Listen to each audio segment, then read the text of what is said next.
Bill 3907, 2015, an ordinance of the City of Farmington, Missouri, amending the municipal code of the City of Farmington, Title II, Public Health, Safety, and Welfare by adding Chapter 237, Smoking Regulations, and providing for the submission of this ordinance to the qualified voters of said city for their approval at the Missouri general election to be held on November 3rd, 2015.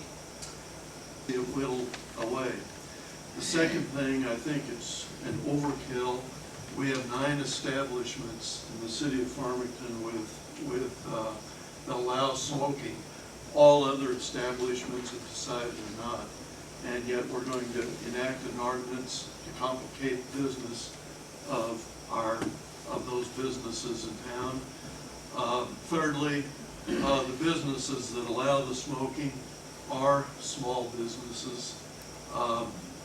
We make great efforts to be business friendly in this community, yet this ordinance is going to hurt some of the most vulnerable businesses. Thank you for listening to them. Okay. I go back to what I said before. I think this is something that the citizens of Farmington have wanted for some time and have expressed that over the number of years. And as representatives of the citizens of Farmington, I believe we should, as councilmen and their representatives, give that responsibility to the people to vote that. Even though if you don't agree or with the ordinance, I think you should pass it along to be sent to the people here in Farmington, let them make the yes or no in the voting booth, so that we can do the same thing when we walk into the voting booth. Smoking condos on this, we've talked about city ordinances are very important, and I really want to say that I know that everybody here wants to do what's right for the community. Everyone just cares about the community, but I think we have to be careful when we want to infringe on people's rights, and when we get to the point where government wants to protect people from making their own decisions. We have ordinances to protect them. I really appreciate noise ordinances in the city. So if somebody moves in next door and they buy a race car, I don't want them revving that thing up and waking me up in the middle of the night.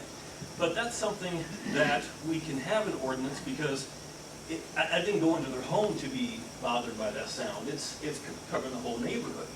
The same thing with restaurants, as you had mentioned before.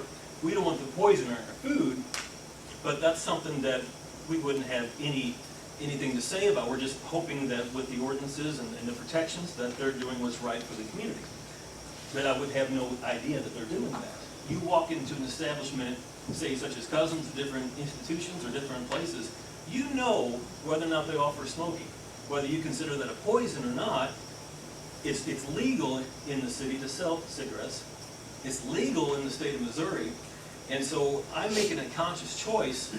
There's poison in here, but it's a legal poison into my lungs, but I still have the right to say no or to walk in here knowing that it is a smoking facility.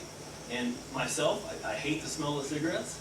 I think it's very unhealthy, but I don't go into those establishments. I have that choice. And